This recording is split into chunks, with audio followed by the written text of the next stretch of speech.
Welcome back. Joining me now is Democratic Senator Cory Booker of New Jersey. Senator Booker, welcome back to Meet the Press. It's really good to be back. Thank you. It is great to have you here. Thank you so much for joining us. I want to start off on some big news this week. President Trump launched a strike against a Venezuelan boat he alleges was carrying a large amount of drugs. Here's the video he posted. Overnight, the vice president dismissed critics who called this strike a, quote, war crime.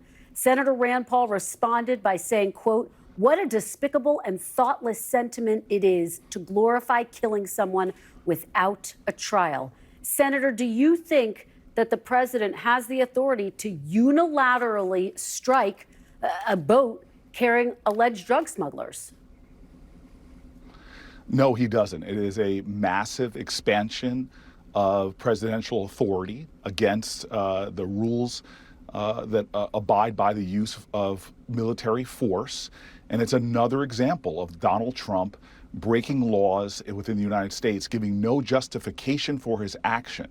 All that we've heard so far is that he might be relying on the 9/11 authorization for the use of military force. And that is outrageous. And folks need to understand, as the president continues to expand his authority in a way that is very authoritarian, that we all should be concerned. The rule of law matters, and the form of government we have mandates a president work within those bounds and does not just take these kind of actions unilaterally.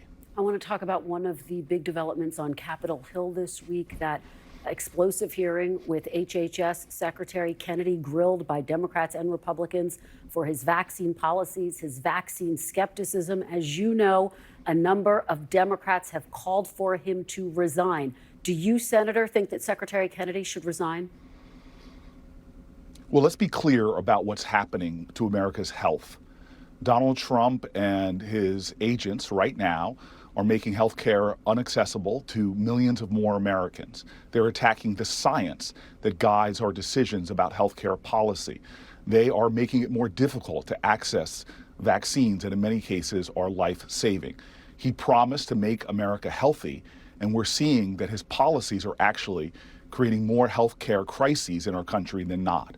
Now, I'm one of these big believers that when I see Justice Department officials and State Department officials and many other people resigning because the President of the United States is doing things that are immoral and dangerous, I believe, frankly, that all of his cabinet should be taking a moral position, especially those that are parts of agencies like Health and Human Services or the Justice Department. When you have a president that is acting in the way that he should, that all of them should be stepping down, especially those that are part of an agency that should be protecting Americans' health. So you're saying, yes, he should step down?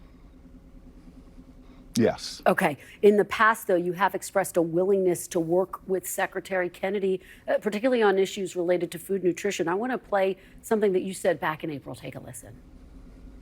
I love the ambition. I love the things that he's saying. And by the way, they're doing some things in changing dietary standards and the like. And I'm going to continue where I can find common ground with RFK. I'm going to do everything I can to support and to lead block and to join him in the things that are right.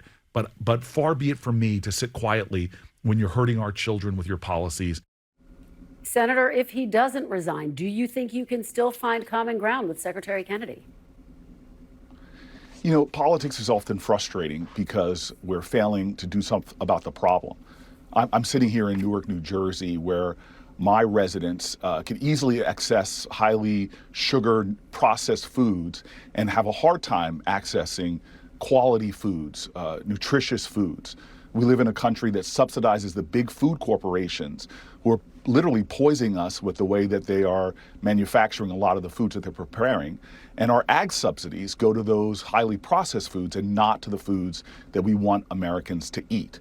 And so I'm going to continue to lead on this. Before you heard RFK saying things like that, I was taking steps in Congress to try to help Americans have better access to healthy, nutritious food.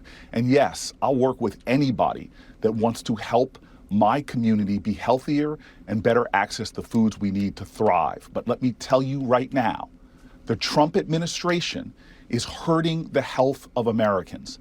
Our air quality is worse. There are more poisons affecting our families, and healthcare is being stripped away from tens of millions of Americans.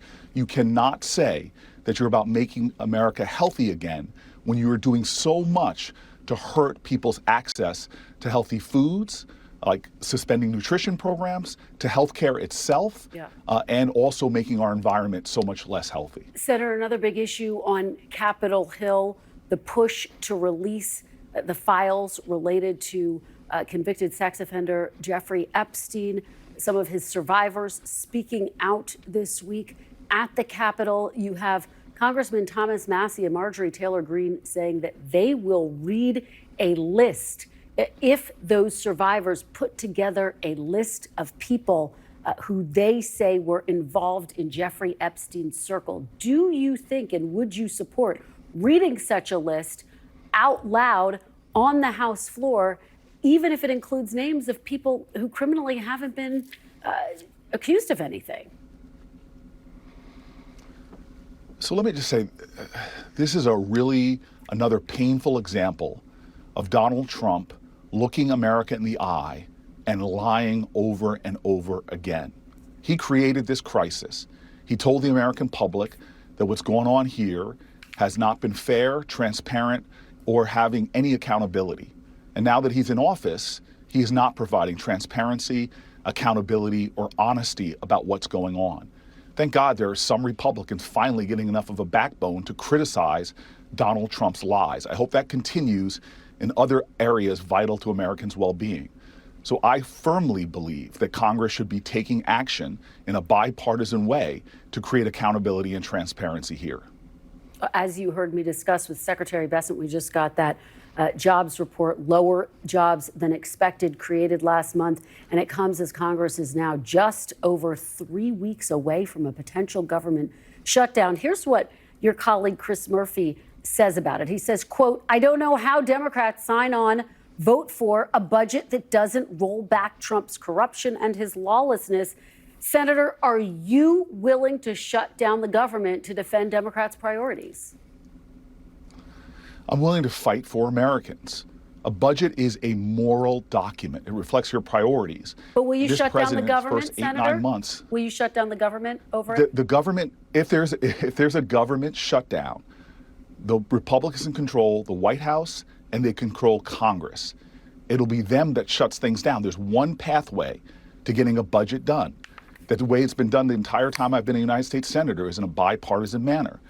But our president does not care about bipartisanship. Our president doesn't care about the independence of agencies he's attacking. He doesn't care about the independence of the Justice Department if he's targeting his political enemies like my colleague Adam Schiff. This is a president that does not have the morals necessary to reach across the aisle and work within the bounds of our Constitution. He is reckless and he's hurting Americans. And I'm not giving away my vote for a budget that's going to hurt New Jerseyans or anybody in our nation. All right, Senator, before I let you go, I have to say a very big congratulations to you because you got engaged this week. So on behalf of all of Meet the Press, congratulations. Your fiance not involved in politics. And I wonder, Senator, how have you helped her prepare to step into this political spotlight that you're in? I'm not sure if there's anything that can prepare people to be thrust like she has in the public spotlight. We have had a blessing for a long time now to grow our relationship. This is, again, as my mom tells me, perhaps the biggest blessing I've received in my life, to meet somebody like her and to have this and share this great commitment. So thank you for that.